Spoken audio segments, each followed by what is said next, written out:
Kalau sama sekali tidak bisa diperbaiki, negara akan tenggelam. Nah, itu barulah kita meminta kepada DPR untuk melakukan langkah-langkah konstitusional. Kalau tidak bisa dilakukan, baru seperti 98.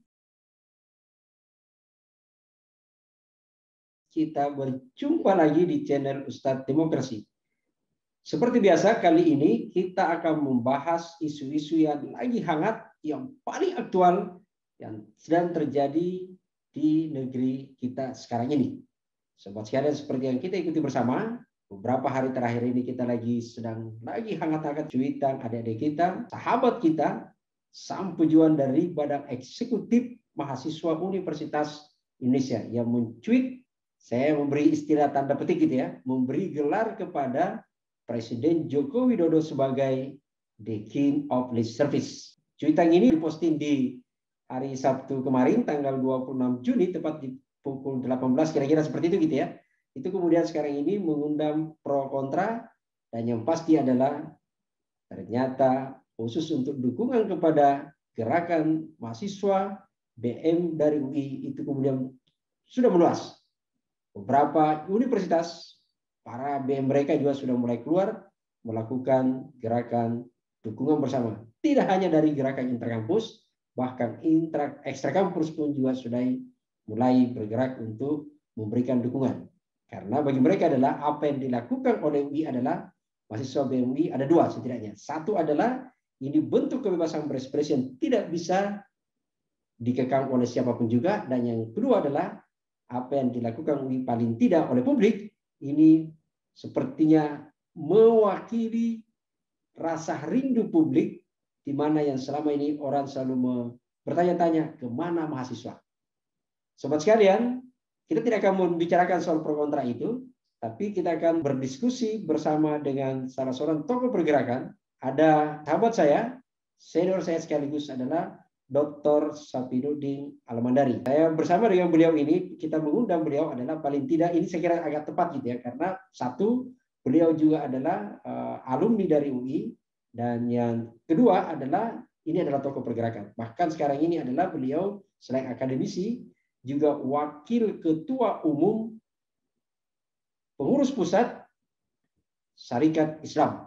Kita akan berdiskusi dengan beliau untuk membahas, satu adalah karena juga sekaligus, ternyata beliau ini adalah orang dekat dari Direktur Kemahasiswaan Universitas Hasanuddin, Pak Tito Latif gitu ya, yang lagi heboh kemarin karena beliaulah yang mengundang mahasiswa BM ini untuk datang mengklarifikasi. Dan ternyata saya mendapatkan beberapa informasi, ternyata termasuk di beberapa grup beredar, ternyata beliau ini sudah mengklarifikasi langsung kepada Pak Tito apa motivasi sampai kemudian harus mengundang mahasiswa gitu ya. Ini yang kita akan tanyakan langsung kepada beliau. Jadi berdiskusi dengan mereka paling tiga pendatangannya tadi adalah tiga. Satu adalah karena beliau tokoh pergerakan, beliau alumni, dan yang menjadi penting karena sempat sudah berkomunikasi dengan Pak Tito gitu ya. Kita akan lihat Pak Tito Latif gitu ya, bukan Pak Tito Karnavian.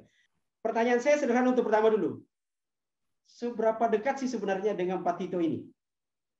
Saya ya terima kasih sudah diperkenankan tampil di channel Ustadz Demokrasi ini. Assalamualaikum warahmatullahi wabarakatuh. Salam warahmatullahi wabarakatuh. Saya sangat dekat dengan Dr. Tito Latif Indra itu karena kami satu kelas di Universitas Indonesia dari tahun 2008 ya sampai sekitar 2014. Itu beliau berinteraksi hampir tiap hari dengan saya karena satu kelas. Ya. Walaupun dia lebih duluan satu semester masuknya daripada saya, tapi saya setiap hari berinteraksi di kelas dengan beliau. Sampai tiba-tiba itu terpanggil mengklarifikasi itu gimana gitu loh. Kan tidak, meskipun orang biasanya bersahabat, tapi kan biasanya yang beginian tidak mengklarifikasi lah gitu ya. Ini kan menarik. Saya ini kan sebenarnya tergelitik ya. Saya tahu Dr. Tito itu pemihakannya kepada kebebasan berekspresi di kampus itu tinggi. Mungkin itulah sebabnya rektor itu mempercayakan dia sebagai direktur kemahasiswaan. Karena Oh. beliau ini terbuka, terus memang saya tahu komitmennya untuk pengembangan kemahasiswaan itu tinggi sekali. Dr. Tito ini bukan orang yang anti kritik. Nah, sehingga saya cukup heran ketika dia memanggil. Ini memanggilnya untuk apa ini sebetulnya? Dr. Tito dipanggil untuk apa? Lalu saya karena beliau terlalu sibuk, kemudian saya kasih semacam pendapat itu ya. Saya bilang begini, saya yakin Dr. Tito memanggil mahasiswa ini bukan untuk membungkam kan? Ya. Terus saya yakin bahwa Anda juga ingin hanya untuk mengetahui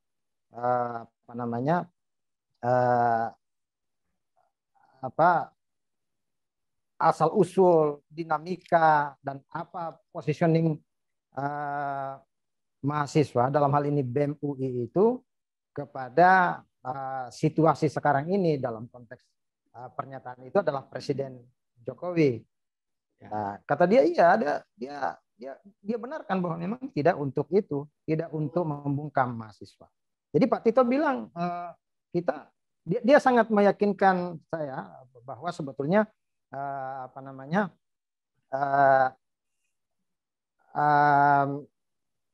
beliau itu hanya ingin agar kampus itu menjadi institusi yang independen dari kekuasaan. Artinya begini, kampus itu kan ada dua unsur besar di dalamnya, birokrasi kampus dan mahasiswa. Ya. Baik birokrasi kampusnya maupun mahasiswanya harus independen. Artinya mahasiswa pun dalam kebebasan berekspresinya itu harus dihargai sejauh dia itu mengeluarkannya sebagai ekspresi independensinya. Tidak ada campur tangan urusan dengan yang lain. Baik pemerintah maupun oposisi dari pemerintah. Kira-kira begitulah pendapatnya Pak Tito. Barulah saya mengerti. Gitu. Ya, saya sebenarnya ini. Jadi waktu mendapat surat itu, jadi kan surat panggil itu kan berselebaran gitu ya. Berseliweran di mana-mana. Dan saya dapat, saya baca, oke ini panggilan. Cuma ada pertanyaan kan menggelitik tuh. Peristiwa postingan itu kan sebenarnya saya sebut tadi Sabtu maghrib kan gitu. Jadi kita dapat. Lalu kemudian tiba-tiba ribut karena ada respon dari Pak Ade Armando kan di situ. Besoknya itu kan tiba-tiba kan kemudian ada panggilan dari pihak rektorat yang ditandatangani suratnya Pak Tito gitu ya, Pak Tito Latif itu kan pemanggilannya hari Minggu. Nah, soal klarifikasi sebenarnya bagi saya seperti yang diklarifikasi di media kita kutip Pak Ade gitu ya, menyebut bahwa ini kan cuma dipanggil mengklarifikasi. Saya awalnya membayangkan juga seperti itu.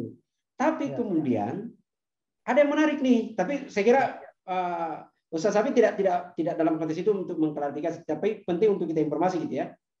Pihak rektor ternyata itu juga sudah memberi klarifikasi. Jadi pihak humasnya gitu ya. Jadi public relations-nya dari kampus UI itu kemudian menyatakan bahwa kenapa mahasiswa dipanggil karena dua hal. Satu itu adalah memposting itu yang dianggap kemudian tidak kasarnya kayak tidak ada muatan lain lah gitu ya. Yang juga yang melanggar dari peraturan disebut situ karena bahkan tidak menyebut peraturan apa saja yang dilanggar gitu. Hanya saja dia sempat menyebut presiden itu kan simbol negara. Nah, itu kan menjadi tergelitik di situ kan saya. Iya. Karena publik kan juga tahu tuh. Ini kan sebenarnya kita ini gitu ya. Publik tahu bahwa sekarang ini lagi dibahas RUU KUHP. Dan salah satu persoalan yang dibahas di situ adalah pasal berkaitan dengan penghinaan terhadap presiden kan. Dan itu belum baru dibahas, belum berlaku karena MK mencabut. Ini kok gitu loh. Ini itu yang sampai kemudian ini. Tapi bola kan sudah menjadi liar. Saya tidak tahu apa tadi waktu komunikasi dengan Pak Tito jangan sempat diklarifikasi tidak gitu ya. Tidak sempat. Jadi tidak sempat disinggung soal muatan dan motifnya itu. Intinya saya hanya berdialog dengan beliau soal umum. Jadi sangat apa namanya substantif ya, karena saya hanya mendialogkan dengan beliau itu persoalan membungkam apakah ini tujuannya untuk menghadang ekspresi berpendapat. Nah, itu sama sekali dia katakan tidak dalam konteks itu. Iya. Artinya Hanya jadi memang saya selalu garis bawahi, saya selalu garis bawahi bahwa andai kata memang rektorat terpengaruh dalam situasi ini, ya saya sih berpendapat bahwa kita perlu berada di pihak mahasiswa untuk menyalurkan pendapat mereka sebagai bentuk kontrol sosial. Kalau dia punya fakta-fakta, data-data yang dapat dipertanggungjawabkan. Catatannya adalah itu tadi, sama untuk urusan ini saya sama dengan Pak Tito. Catatannya adalah sejauh itu diambil secara mandiri dan tentu saja independen oleh mahasiswa itu sendiri. Jadi kalau sudah terpengaruh oleh pihak-pihak lain, menurut saya memang di situ sudah partisan, mewakili orang lain, bukan lagi mewakili diri mereka sendiri. Tapi kalau Ustaz Safi sendiri lihat postingan itu seperti apa kira-kira? Gerakan mahasiswa sekarang ini seperti apa dalam konteks gerakannya untuk mahasiswa secara umum? Masih wajar. Menurut saya wajar. Wajar. Ketika saya melihat postingan itu sama sekali saya tidak terganggu bahwa BEM ini menghina presiden. Menurut saya tidak. Itu masih dalam koridor yang sangat wajar menurut saya. Saya ingat dulu ya, waktu eranya SBY itu ada demo ke depan istana membawa kerbau yang di perutnya kerbau itu ditulis SBY. Itu kan sama dengan mengatakan bahwa SBY ini seperti kerbau. Tapi setahu saya waktu itu tidak ada penangkapan kemudian dianggap bahwa ini melecehkan presiden, menghina presiden. Tidak ada pernyataan semacam itu. Nah, saya berharap juga istana tidak bereaksi untuk mengatasnamakan penghinaan presiden, karena kalau begitu itu bagi saya merusak demokrasi. Dan sekali lagi saya katakan, kalau pertanyaannya begitu, saya menganggap bahwa reaksi BEM atau aksi yang dilakukan oleh BEM ini masih dalam koridor demokrasi yang wajar. Nah, itu tadi karena ya moga-moga saja istana tidak ini ya, karena sebelum bereaksi direktorat itu kan ada cuitannya juga dari jubir Pak Jurul Rahman gitu kan, soal ini meskipun tidak menyebut konteks langsung dengan postingan itu, tapi kan faktanya ada relasi lah, ada korelasi di situ yang ini gitu ya. Dan kita berharap bahwa itu betul tidak terjadi, karena pada saat bersamaan juga kan ya banyak konteks lah yang kita lihat di kampus gitu ya yang terjadi. Tapi yang menarik kan sebenarnya ini Kak, di posisi postingannya itu kan ada banyak yang disebut soal kasus undang-undang IT gitu ya, lalu kemudian ada soal tes wawasan kebangsaan di situ. Itu kan banyak dicoba dielaborasi oleh adik-adik kita di mahasiswa gitu ya. Itu sebenarnya gimana tuh? Ya, memang secara kritis kita bisa melihat bahwa beberapa kebijakan yang dibuat atau beberapa kebijakan yang berlaku di eranya Pak Jokowi yang kedua ini itu banyak yang kurang memuaskan. Tentu saja para mahasiswa tidak akan puas dengan itu. Antara lain misalnya setuju atau tidak setuju, kata-kata ini ada di tengah-tengah masyarakat, pelemahan KPK. Saya melihat sekarang proses kinerja untuk menghadang praktek korupsi itu kan jadi melemah. Walaupun Pak Firly kan menyajikan data-data yang grafiknya meningkat lah, misalnya apa namanya, aduan segala macam itu, terus uang yang disita dan sebagainya itu juga yang selamatkan, uang yang diselamatkan itu lebih banyak. Tapi bagi saya kinerjanya ini dibandingkan dengan yang lalu itu tidak maju-maju, tidak ada kemajuan. Malah mundur.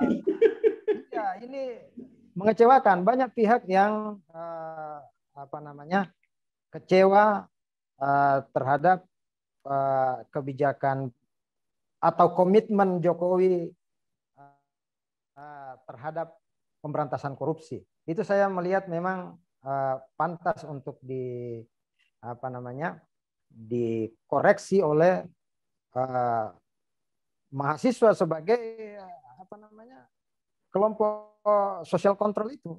Kalau misalnya DPR kurang bergigi, ya mahasiswa atau pers, ya kan yang kita kenal sebagai sosial kontrol itu kan tiga itu, pers, perwakilan rakyat, sama mahasiswa. Nah, saya lihat memang mahasiswa sudah memerankan itu dalam sisi ini, bahwa Presiden berkomitmen untuk menguatkan lembaga pemberantasan korupsi itu, tapi kenyataannya memang tidak. Kenyataannya menurun menurut saya.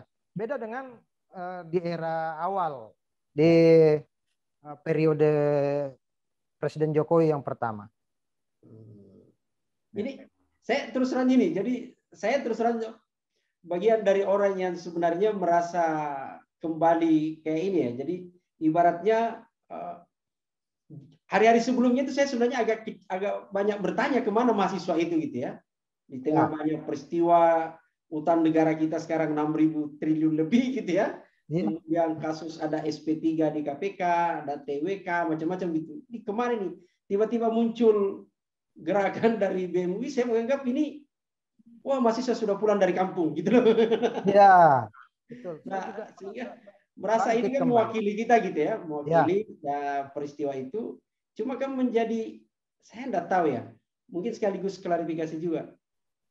Kan tiba-tiba Pak Ade itu menyebut bahwa gerakan teman-teman dari BEM UI ini seolah-olah ya agak kasarnya dungu lah gitu ya, tidak punya data katanya gitu ya. Padahal Pak Faisal Basri kan menyebut di sana malah melalui tingkatan jenjang riset untuk sampai kemudian bisa dipublish keluar gitu ya. Ini yang menarik gitu. Sampai kemudian kan ada juga pernyataan tuh, jangan-jangan masuk ke UI itu main ada sogok kayak gitu loh. Sekali ber-UI itu gimana sih sebenarnya gitu? Itu saya sangat tidak setuju kalau dikaitkan ke arah situ. Saya melihat bahwa BEM UI sudah memerankan cara yang baik dalam catatan ya, sepanjang itu betul-betul muncul dari kesadaran mereka sendiri, tidak dipengaruhi oleh faktor manapun, oleh kekuatan politik, sosial manapun. Itu kalau begitu, menurut saya apresiasi. Apa sebabnya? Terlepas dari kuat atau tidaknya data rekan-rekan di BEM itu, tetapi ada di tengah-tengah masyarakat kita ketidakpuasan soal kinerja KPK. Situasi, utamanya KPK ya bagi saya itu. Misalnya tes wawasan kebangsaan. Kenapa begitu carut marut di dalam proses itu? Ada banyak sekali hal yang seharusnya tidak terjadi. Misalnya kan katakanlah alih status menjadi pegawai negeri. Saya yakin bahwa andai kata itu lolos saja menjadi pegawai negeri semuanya, dia akan terikat oleh ketentuan-ketentuan tentang kepegawaian negerian. Selesai di situ sebetulnya kan. Orang itu akan gampang curiga bahwa memang sebetulnya di awal ini ada upaya melalui prosedur-prosedur yang dianggap masuk akal, kemudian 75 orang ini akhirnya tersingkir gitu. Entah 75 orang ini sudah terdata sebelumnya atau tidak, itu persoalan lain. Tetapi bagi saya eh, langkah yang ditempuh kurang tepat. Kurang tepatnya itu, kurang elegannya itu kenapa? Karena menurut saya eh, tes yang dilakukannya itu banyak sekali yang tidak berkaitan dengan atau tidak relevan dengan tugas pokok dan fungsi pemberantasan KPK sebagai lembaga anti rasuah. Nah, maksud saya begini, andai kata mau elegan, kan sekali lagi saya katakan tadi, jadikan PNS dulu, kemudian mereka ini akan terikat dengan kode etik pegawai. Kalau di situ melanggar, kalau di situ dia tidak loyal kepada negara dan sebagainya, cut. Apa susahnya? Nah, itu kan lebih elegan. Kalau memang ada niat baik. Disinilah menurut saya dalam akal sehat ya ada peluang bagi publik untuk melahirkan kecurigaan-kecurigaan. Nah, karena ini makin lama makin mengkristal, sama seperti dugaan Anda tadi bahwa jangan-jangan mahasiswa ini mati suri ini di kampus ini atau pulang kampung karena corona. Nah, dengan adanya protes BEM melalui sindiran the king apa itu lip service itu kan sebenarnya sekali lagi terlepas dari validitas data, kekuatan analisis dan sebagainya, tapi paling tidak fungsi mereka sebagai social control itu menyala kembali, itulah. Ya, gitu. Saya mensyukuri itu. Daripada dia justru lebih berbahaya kalau dia lama tidur gitu kan? Iyalah, justru kalau lama karena tidur. Itu demokrasi berarti sudah mati gitu. Ya, betul sekali. Tapi sekali lagi selalu ada catatan saya itu, kalau mereka ini bangkit dari kesadarannya sendiri, independensi dan kemandirian kampus dalam hal ini mahasiswa itu. Tapi kan karena kalau diperalat oleh orang lain juga ini agak repot memang, karena itu berarti sebenarnya suara orang yang dia pakai. Apa bedanya kalau dia hanya pakai suara orang? Tapi karena saya selalu pikirannya positif, saya menduga mahasiswa memang tidak, BEM dalam hal ini tidak ditunggangi oleh orang lain. Kan ada yang bilang begini nih, ini juga cuitan yang menurut saya serempangan ya. Ada yang mengatakan bahwa itu binaan kelompok tertentu. Bahkan dia menyebut binaan PKS atau Wahabi apalah begitu kan. Padahal saya tahu bahwa proses pemilihan ketua BEM kemarin itu dimenangkan oleh kubu HMI PMII.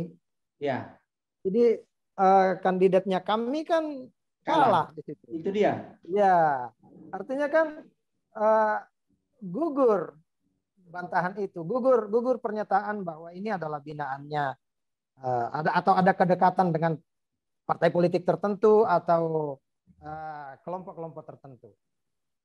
Nah itu kalau misalnya andai kata ini dari kami ya mungkin bisa jadi kecurigaan itu ada, tapi itu pun menurut saya jangan juga serempangan kita menuduh seperti itu. Kan itu akhirnya kan kemudian menjadi tidak produktif diskusinya kan.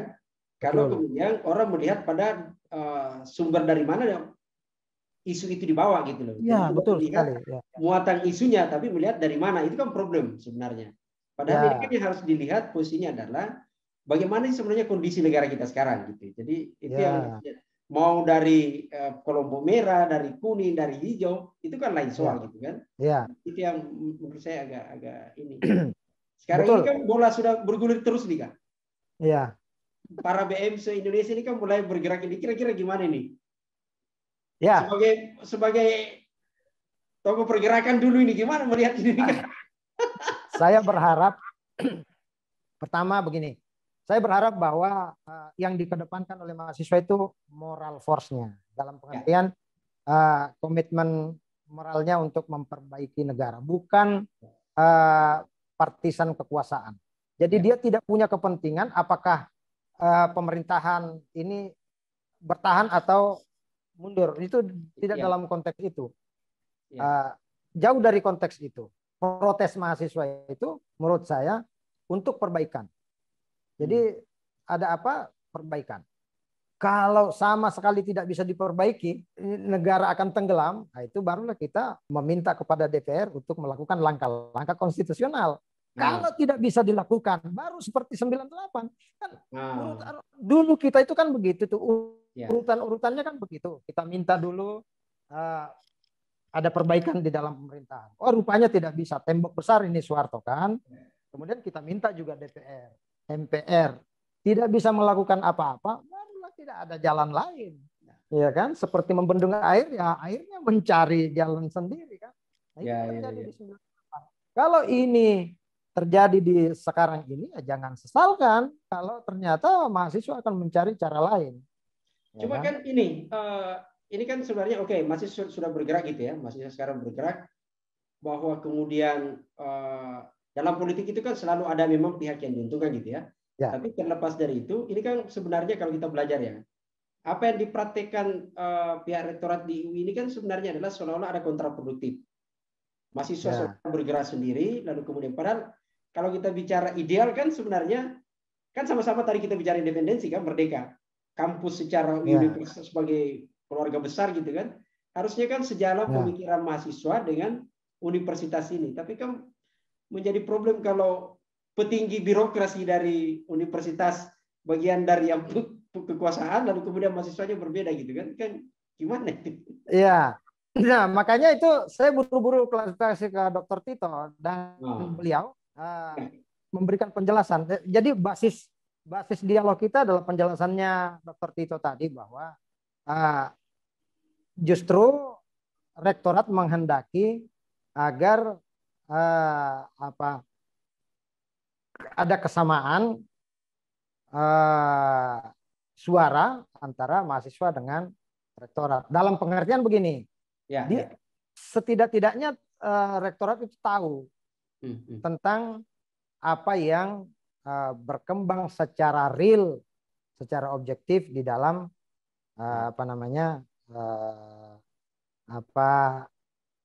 dinamika BM itu. Oh ya, saya mau kasih tahu bahwa ini tidak sepenuhnya cerita panjang dengan Dr. Tito. Dr. Tito hanya berbicara di tengah-tengah kesibukannya dengan saya itu membaca WA saya, kemudian menyetujui pernyataan saya itu. Karena kan saya bilang kalau ada niat rektorat membungkam itu, ya saya rasa sudah tidak tepat gitu. Gitu. Ya. Artinya konsepsi yang disebutkan Kak Sapi itu kan dia ini gitu ya, sejalan pemikirannya itu. Ya. Berarti kekhawatiran publik selama ini bahwa akan ada sanksi kepada adik kita dari BM itu tidak bakalan terjadi kan gitu ya? Sampai hari ini saya tidak. Ya, saya merasa tidak. Saya merasa tidak. Sepanjang itu tadi ya, tidak ditemukan bahwa dia ini diperalat atau mewakili satu suara atau desakan dari luar ya. Kalau mewakili desakan dari luar kan sebenarnya pada saat yang sama mahasiswa mencederai dirinya sendiri. Tetapi saya rasa atau saya punya feeling bahwa mahasiswa itu bergerak sesuai dengan idealismenya. Karena itu saya yakin rektorat tidak akan melakukan tindakan yang dikhawatirkan publik tadi itu. Itu tadi. Jadi maksud saya kenapa kemudian diskusinya sama juga itu ya? Ini seolah-olah ada di situ PKS gitu ya. Seolah dikembangkan isu itu ada yang tunggangi gitu. Tapi kan ada juga seolah misalnya dia dari sini. Kenapa kemudian rektorat itu tidak melihat dari substansi dulu gitu loh. Substansi isi, tidak langsung kemudian menjudge, wah ini jangan-jangan tidak independen lagi, tidak ini gitu kan. Enggak. Tidak dijudge. Saya lihat tidak dijudge itu. Cuma rektorat perlu berdialog dengan mahasiswa karena dia juga harus menjawab pertanyaan-pertanyaan dari berbagai pihak tentang proses pembinaan mahasiswa yang ada di kampus kan. Saya rasa begitu konteksnya itu ya. Apa namanya rektorat itu. Ya kami sebagai alumni UI juga percaya bahwa UI ini kan memang basisnya pergerakan untuk perbaikan dan perubahan bangsa kan. Ya. Jadi kita tetap juga bangga bahwa UI itu mahasiswanya tidak tidur. Ya. Nah, tentu saja rektorat perlu berterima kasih jika ada gerakan yang masih ditampilkan oleh mahasiswa sebagai bagian dari fungsi dia sebagai social control di dalam kehidupan berbangsa dan bernegara. Nah, lagi-lagi memang fungsinya di sini adalah dialog yang baik antara mahasiswa dengan pihak birokrat kampus untuk memastikan bahwa independensi mahasiswa itu tetap berjalan. Itu saja sebetulnya substansinya. Jadi apa yang dikhawatirkan sebenarnya tidak perlu terlalu diyakini akan terjadi, misalnya akan ada pemecatan dan sebagainya. Oh, ya kan itu di ini, apalagi kan saya selalu mengutip ini kan cara-cara ini ya, respon reaksi yang dibangun oleh Pak Ade Armando terhadap kasus ini gitu ya, bukan kasus ya, tapi peristiwa yang terjadi sekarang ini kan agak menarik gitu. Dan Pak Ade kan terus bergerak juga gitu kan, itu yang apalagi yang bersangkutan dosen UI gitu. Iya. Ini juga yang agak di situ gitu. Satu lagi, ini secara umum ya dalam kaitan gerakan mahasiswa ke depan kira-kira seperti apa supaya kemudian bisa lebih tertata, bisa lebih ini melihat karena bagaimanapun juga harapan selain karena pendekatan sejarah, memang sekarang ini kan sebenarnya harapan paling besar itu sisa di mahasiswa. Kalau saya ya pendekatannya gitu. Coba kita misalnya cek gitu ya. Partai politik tentu kita tidak bisa berharap banyak. Sekarang ini kalau kita bicara petani DPR 574 anggota DPR, 87% sudah diambil koalisi penguasa kan di situ. Yang tidak masuk koalisi penguasa juga tidak bisa memperlihatkan gentlemannya kan di situ. Iya. Jadi agak lemah gitu dan juga dalam posisi media pun masih saya kira kita tahu lah agak ini gitu ya. Harapan kita di mahasiswa ini sekarang ini mudah-mudahan bisa. Nah, kira-kira gimana itu? Dengan kondisi juga pada satu sisi kampus yang mulai perlahan kan dikuasai juga tuh birokrasi ini. Pemilihan rektor, suara rektorat itu kan 40% dari pemerintah kan. Iya. Itu gimana itu ke depannya? Ya, saya berharap bahwa mahasiswa terkonsolidasi. Ya. Karena kalau mahasiswa tidak terkonsolidasi, itu sulit juga untuk melakukan perimbangan. Karena begini, jadi perimbangan yang kita inginkan itu selalu yang bersifat objektif. Kalau mahasiswa yang bergerak kan kita jamin bahwa mereka akan objektif. Dia akan mengapresiasi prestasi dan capaian-capaian yang baik, tetapi dia akan sangat kritis terhadap hal-hal yang dianggap kurang tepat. Nah, tapi kalau mereka tidak terkonsolidasi, ya itu efeknya sangat lemah. Efeknya lemah, tidak diperhitungkan oleh katakanlah pengambil kebijakan, atau yang paling tinggi adalah tidak akan diperhitungkan oleh presiden. Tapi kalau dia terkonsolidasi dengan baik, itu akan bagus. Nah, yang saya maksud dengan terkonsolidasi itu pertama adalah tentu saja masanya terkonsolidasi. Satu suara. Yang kedua, analisisnya tajam. Jadi memiliki basis data dan analisis yang baik untuk menjadi bahan melakukan koreksi atas kebijakan-kebijakan pemerintah. Itu barulah di situ kita akan melihat ini benar-benar terkonsolidasi. Jadi konsolidasi gagasan dan konsolidasi massanya jalan. Kalau dua-duanya ini melempem, saya rasa tidak akan dihitung. Ya. Iya. Kalau cuma sedikit, gagasannya pun rendah, problem gitu ya. Aduh, problem sekali. Gampang dihabisi. Oke, makasih Kak. Ini luar biasa waktunya. Iya. Mudah-mudahan kita bisa ini berbagi gitu ya. Paling tidak catatan yang bisa kita ini malam ini kita dapat ini di sesi ini adalah satu, bahwa gerakan teman-teman mahasiswa itu adalah suatu gerakan yang mulia gitu ya. Ya. Yang perlu diapresiasi. Sepanjang memang ada catatan tadi nanti adalah bahwa gerakan mahasiswa harus menjaga betul integritasnya, tidak kemudian karena ada pengaruh dari gerakan-gerakan tertentu. Itu paling penting gitu ya. Tapi juga tadi disebutkan bahwa kesepakatan yang berkembang di diskusi kita adalah jangan melihat sumber siapa yang membawa isu itu, tapi yang menjadi penting adalah substansi isu yang dikawal. Ya, betul. Itu yang menjadi penting gitu ya. Dan pihak kampus dalam hal ini birokrasi dan bersama siswa harus sama-sama bersatu padu gitu ya, karena sama-sama harusnya adalah ini dunia merdeka gitu loh.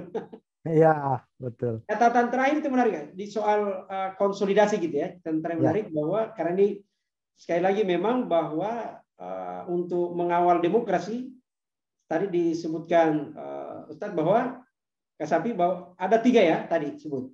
Mahasiswa, media, DPR. Ya. Meskipun ternyata dari media, dari DPR tentu tidak bisa kita taruh harapannya.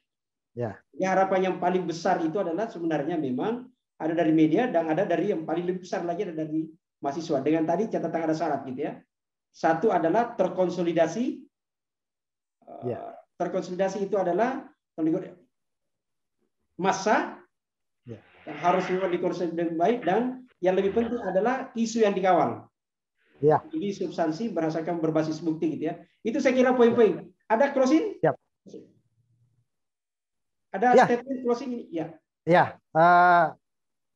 Kita berharap bahwa perjalanan bangsa kita ini benar-benar bisa memasuki etape yang sangat-sangat menentukan, sehingga kita tidak ribut untuk urusan-urusan yang receh, tetapi bersama-sama mengusung agenda yang besar, sehingga posisi gerakan mahasiswa harus benar-benar diapresiasi sebagai sebuah elemen yang menguatkan bangsa ini, bukan dicurigai sebagai elemen yang akan merusak.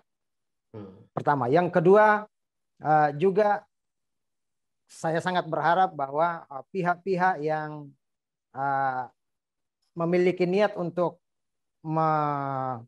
mengendarai atau memanfaatkan gerakan mahasiswa sebaiknya mengurungkan niatnya supaya mahasiswa benar-benar tampil sebagai social control yang murni, yang kuat dan baik. Begitu dalam alam pikiran saya begitu.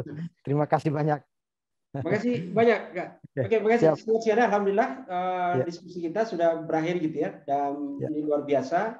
Diskusi kita berkaitan dengan soal, jadi awalnya diskusi kita ingin santai soal tema The Key of Lip Service, ternyata bergerak ke soal bagaimana sih konsolidasi ke depan mahasiswa. Ini enaknya karena kita berdiskusi sama seorang tokoh pergerakan gitu ya.